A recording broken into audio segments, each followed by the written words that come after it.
ਸੋ ਅੱਜ ਤੁਸੀਂ ਇਕੱਠੇ ਹੋਏ ਹੋ ਇਸ ਪਾਵਨ ਧਰਤੀ ਤੇ। ਤੁਹਾਨੂੰ ਸਾਰਿਆਂ ਨੂੰ ਪਤਾ ਹੈਗਾ ਫਤਿਹਗੜ੍ਹ ਸਾਹਿਬ ਦਾ ਇਤਿਹਾਸ, ਕੁਰਬਾਨੀ ਦਾ ਇਤਿਹਾਸ ਹੈ। ਇੱਥੇ ਜਿਹੜੀ ਸਾਡੀ ਡਿਊਟੀ ਬਹੁਤ ਹੀ ਅਹਿਮ ਤੇ ਸੀਰੀਅਸ ਡਿਊਟੀ ਹੈ। ਸੋ ਇਸ ਨੂੰ ਜਦੋਂ ਵੀ ਇਹ ਡਿਊਟੀ ਸ਼ੁਰੂ ਹੋਊਗੀ, 3 ਦਿਨ ਦਾ ਮੇਲਾ ਹੈਗਾ, ਬਹੁਤ ਜ਼ਿਆਦਾ ਇਕੱਠ ਹੁੰਦਾ ਹੈ ਤੇ ਤੁਸੀਂ ਡਿਊਟੀ ਹੀ ਨਾ ਸਮਝੋ, ਇਹਨੂੰ ਸੇਵਾ ਸਮਝੋ। ਮੈਂ ਇੱਕ ਵਾਰੀ ਦੁਬਾਰਾ ਤੁਹਾਨੂੰ ਸਾਰਿਆਂ ਨੂੰ ਆਖਾਂਗਾ ਕਿ ਮੇਲੇ ਦੀ ਡਿਊਟੀ ਬਹੁਤ ਅਹਿਮ ਹੈਗੀ। ਇਸ ਨੂੰ ਮਿਹਨਤ ਨਾਲ ਅਲਰਟ ਹੋ ਕੇ ਤੁਸੀਂ ਡਿਊਟੀ ਕਰੋ, ਡਿਊਟੀ ਨੂੰ ਸੇਵਾ ਸਮਝੋ। ਇੱਥੇ ਲੋਕਾਂ ਨਾਲ ਇੱਕ ਫ੍ਰੈਂਡਲੀ ਵਿਵਹਾਰ ਸਾਡਾ ਹੋਣਾ ਚਾਹੀਦਾ। ਸੋ ਅੱਜ ਤੁਸੀਂ ਇਕੱਠੇ ਹੋਏ ਹੋ ਇਸ ਪਾਵਨ ਧਰਤੀ ਤੇ। ਤੁਹਾਨੂੰ ਸਾਰਿਆਂ ਨੂੰ ਪਤਾ ਹੈਗਾ ਫਤਿਹਗੜ੍ਹ ਸਾਹਿਬ ਦਾ ਇਤਿਹਾਸ, ਕੁਰਬਾਨੀ ਦਾ ਇਤਿਹਾਸ ਹੈ। ਇੱਥੇ ਜਿਹੜੀ ਸਾਡੀ ਡਿਊਟੀ ਬਹੁਤ ਹੀ ਅਹਿਮ ਤੇ ਸੀਰੀਅਸ ਡਿਊਟੀ ਹੈ। ਸੋ ਇਸ ਨੂੰ ਜਦੋਂ ਵੀ ਇਹ ਡਿਊਟੀ ਸ਼ੁਰੂ ਹੋਊਗੀ, 3 ਦਿਨ ਦਾ ਮੇਲਾ ਹੈਗਾ, ਬਹੁਤ ਜ਼ਿਆਦਾ ਇਕੱਠ ਹੁੰਦਾ ਹੈ ਤੇ ਤੁਸੀਂ ਡਿਊਟੀ ਹੀ ਨਾ ਸਮਝੋ, ਇਹਨੂੰ ਸੇਵਾ ਸਮਝੋ। ਮੈਂ ਇੱਕ ਵਾਰੀ ਦੁਬਾਰਾ ਤੁਹਾਨੂੰ ਸਾਰਿਆਂ ਨੂੰ ਆਖਾਂਗਾ ਕਿ ਮੇਲੇ ਦੀ ਡਿਊਟੀ ਬਹੁਤ ਅਹਿਮ ਹੈਗੀ। ਇਸ ਨੂੰ ਮਿਹਨਤ ਨਾਲ ਅਲਰਟ ਹੋ ਕੇ ਤੁਸੀਂ ਡਿਊਟੀ ਕਰੋ, ਡਿਊਟੀ ਨੂੰ ਸੇਵਾ ਸਮਝੋ। ਇੱਥੇ ਲੋਕਾਂ ਨਾਲ ਇੱਕ ਫ੍ਰੈਂਡਲੀ ਵਿਵਹਾਰ ਸਾਡਾ ਹੋਣਾ ਚਾਹੀਦਾ। ਸੋ ਅੱਜ ਤੁਸੀਂ ਇਕੱਠੇ ਹੋਏ ਹੋ ਇਸ ਪਾਵਨ ਧਰਤੀ ਤੇ। ਤੁਹਾਨੂੰ ਸਾਰਿਆਂ ਨੂੰ ਪਤਾ ਹੈਗਾ ਫਤਿਹਗੜ੍ਹ ਸਾਹਿਬ ਦਾ ਇਤਿਹਾਸ, ਕੁਰਬਾਨੀ ਦਾ ਇਤਿਹਾਸ ਹੈ। ਇੱਥੇ ਜਿਹੜੀ ਸਾਡੀ ਡਿਊਟੀ ਬਹੁਤ ਹੀ ਅਹਿਮ ਤੇ ਸੀਰੀਅਸ ਡਿਊਟੀ ਹੈ। ਸੋ ਇਸ ਨੂੰ ਜਦੋਂ ਵੀ ਇਹ ਡਿਊਟੀ ਸ਼ੁਰੂ ਹੋਊਗੀ, 3 ਦਿਨ ਦਾ ਮੇਲਾ ਹੈਗਾ, ਬਹੁਤ ਜ਼ਿਆਦਾ ਇਕੱਠ ਹੁੰਦਾ ਹੈ ਤੇ ਤੁਸੀਂ ਡਿਊਟੀ ਹੀ ਨਾ ਸਮਝੋ, ਇਹਨੂੰ ਸੇਵਾ ਸਮਝੋ। ਮੈਂ ਇੱਕ ਵਾਰੀ ਦੁਬਾਰਾ ਤੁਹਾਨੂੰ ਸਾਰਿਆਂ ਨੂੰ ਆਖਾਂਗਾ ਕਿ ਮੇਲੇ ਦੀ ਡਿਊਟੀ ਬਹੁਤ ਅਹਿਮ ਹੈਗੀ। ਇਸ ਨੂੰ ਮਿਹਨਤ ਨਾਲ ਅਲਰਟ ਹੋ ਕੇ ਤੁਸੀਂ ਡਿਊਟੀ ਕਰੋ, ਡਿਊਟੀ ਨੂੰ ਸੇਵਾ ਸਮਝੋ। ਇੱਥੇ ਲੋਕਾਂ ਨਾਲ ਇੱਕ ਫ੍ਰੈਂਡਲੀ ਵਿਵਹਾਰ ਸਾਡਾ ਹੋਣਾ ਚਾਹੀਦਾ।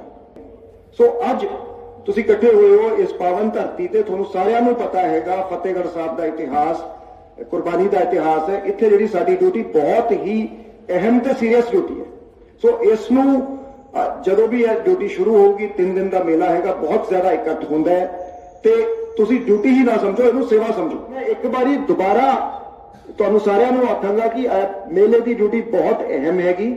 ਇਸ ਨੂੰ ਮਿਹਨਤ ਨਾਲ ਅਲਰਟ ਹੋ ਕੇ ਤੁਸੀਂ ਡਿਊਟੀ ਕਰੋ, ਡਿਊਟੀ ਨੂੰ ਸੇਵਾ ਸਮਝੋ।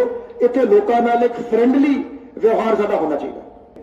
ਸੋ ਅੱਜ ਤੁਸੀਂ ਇਕੱਠੇ ਹੋਏ ਹੋ ਇਸ ਪਾਵਨ ਧਰਤੀ ਤੇ। ਤੁਹਾਨੂੰ ਸਾਰਿਆਂ ਨੂੰ ਪਤਾ ਹੈਗਾ ਫਤਿਹਗੜ੍ਹ ਸਾਹਿਬ ਦਾ ਇਤਿਹਾਸ, ਕੁਰਬਾਨੀ ਦਾ ਇਤਿਹਾਸ ਹੈ। ਇੱਥੇ ਜਿਹੜੀ ਸਾਡੀ ਡਿਊਟੀ ਬਹੁਤ ਹੀ ਅਹਿਮ ਤੇ ਸੀਰੀਅਸ ਡਿਊਟੀ ਹੈ।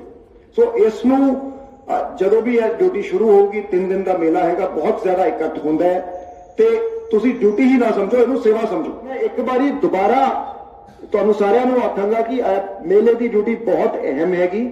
ਇਸ ਨੂੰ ਮਿਹਨਤ ਨਾਲ ਅਲਰਟ ਹੋ ਕੇ ਤੁਸੀਂ ਡਿਊਟੀ ਕਰੋ, ਡਿਊਟੀ ਨੂੰ ਸੇਵਾ ਸਮਝੋ।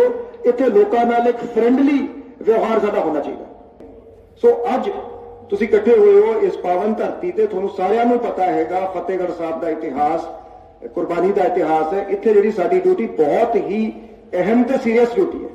ਸੋ ਇਸ ਨੂੰ ਜਦੋਂ ਵੀ ਇਹ ਡਿਊਟੀ ਸ਼ੁਰੂ ਹੋਊਗੀ, 3 ਦਿਨ ਦਾ ਮੇਲਾ ਹੈਗਾ, ਬਹੁਤ ਜ਼ਿਆਦਾ ਇਕੱਠ ਹੁੰਦਾ ਹੈ ਤੇ ਤੁਸੀਂ ਡਿਊਟੀ ਹੀ ਨਾ ਸਮਝੋ, ਇਹਨੂੰ ਸੇਵਾ ਸਮਝੋ। ਮੈਂ ਇੱਕ ਵਾਰੀ ਦੁਬਾਰਾ ਤੁਹਾਨੂੰ ਸਾਰਿਆਂ ਨੂੰ ਆਖਾਂਗਾ ਕਿ ਮੇਲੇ ਦੀ ਡਿਊਟੀ ਬਹੁਤ ਅਹਿਮ ਹੈਗੀ। ਇਸ ਨੂੰ ਮਿਹਨਤ ਨਾਲ ਅਲਰਟ ਹੋ ਕੇ ਤੁਸੀਂ ਡਿਊਟੀ ਕਰੋ, ਡਿਊਟੀ ਨੂੰ ਸੇਵਾ ਸਮਝੋ। ਇੱਥੇ ਲੋਕਾਂ ਨਾਲ ਇੱਕ ਫ੍ਰੈਂਡਲੀ ਵਿਵਹਾਰ ਸਾਡਾ ਹੋਣਾ ਚਾਹੀਦਾ। ਸੋ ਅੱਜ ਤੁਸੀਂ ਇਕੱਠੇ ਹੋਏ ਹੋ ਇਸ ਪਾਵਨ ਧਰਤੀ ਤੇ। ਤੁਹਾਨੂੰ ਸਾਰਿਆਂ ਨੂੰ ਪਤਾ ਹੈਗਾ ਫਤਿਹਗੜ੍ਹ ਸਾਹਿਬ ਦਾ ਇਤਿਹਾਸ, ਕੁਰਬਾਨੀ ਦਾ ਇਤਿਹਾਸ ਹੈ। ਇੱਥੇ ਜਿਹੜੀ ਸਾਡੀ ਡਿਊਟੀ ਬਹੁਤ ਹੀ ਅਹਿਮ ਤੇ ਸੀਰੀਅਸ ਡਿਊਟੀ ਹੈ। ਸੋ ਇਸ ਨੂੰ ਜਦੋਂ ਵੀ ਇਹ ਡਿਊਟੀ ਸ਼ੁਰੂ ਹੋਊਗੀ, 3 ਦਿਨ ਦਾ ਮੇਲਾ ਹੈਗਾ, ਬਹੁਤ ਜ਼ਿਆਦਾ ਇਕੱਠ ਹੁੰਦਾ ਹੈ ਤੇ ਤੁਸੀਂ ਡਿਊਟੀ ਹੀ ਨਾ ਸਮਝੋ, ਇਹਨੂੰ ਸੇਵਾ ਸਮਝੋ। ਮੈਂ ਇੱਕ ਵਾਰੀ ਦੁਬਾਰਾ ਤੁਹਾਨੂੰ ਸਾਰਿਆਂ ਨੂੰ ਆਖਾਂਗਾ ਕਿ ਮੇਲੇ ਦੀ ਡਿਊਟੀ ਬਹੁਤ ਅਹਿਮ ਹੈਗੀ। ਇਸ ਨੂੰ ਮਿਹਨਤ ਨਾਲ ਅਲਰਟ ਹੋ ਕੇ ਤੁਸੀਂ ਡਿਊਟੀ ਕਰੋ, ਡਿਊਟੀ ਨੂੰ ਸੇਵਾ ਸਮਝੋ। ਇੱਥੇ ਲੋਕਾਂ ਨਾਲ ਇੱਕ ਫ੍ਰੈਂਡਲੀ ਵਿਵਹਾਰ ਸਾਡਾ ਹੋਣਾ ਚਾਹੀਦਾ।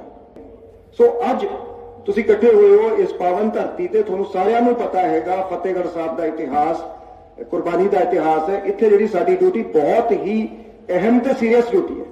ਸੋ ਇਸ ਨੂੰ ਜਦੋਂ ਵੀ ਇਹ ਡਿਊਟੀ ਸ਼ੁਰੂ ਹੋਊਗੀ, 3 ਦਿਨ ਦਾ ਮੇਲਾ ਹੈਗਾ, ਬਹੁਤ ਜ਼ਿਆਦਾ ਇਕੱਠ ਹੁੰਦਾ ਹੈ ਤੇ ਤੁਸੀਂ ਡਿਊਟੀ ਹੀ ਨਾ ਸਮਝੋ, ਇਹਨੂੰ ਸੇਵਾ ਸਮਝੋ। ਮੈਂ ਇੱਕ ਵਾਰੀ ਦੁਬਾਰਾ ਤੁਹਾਨੂੰ ਸਾਰਿਆਂ ਨੂੰ ਆਖਾਂਗਾ ਕਿ ਮੇਲੇ ਦੀ ਡਿਊਟੀ ਬਹੁਤ ਅਹਿਮ ਹੈਗੀ।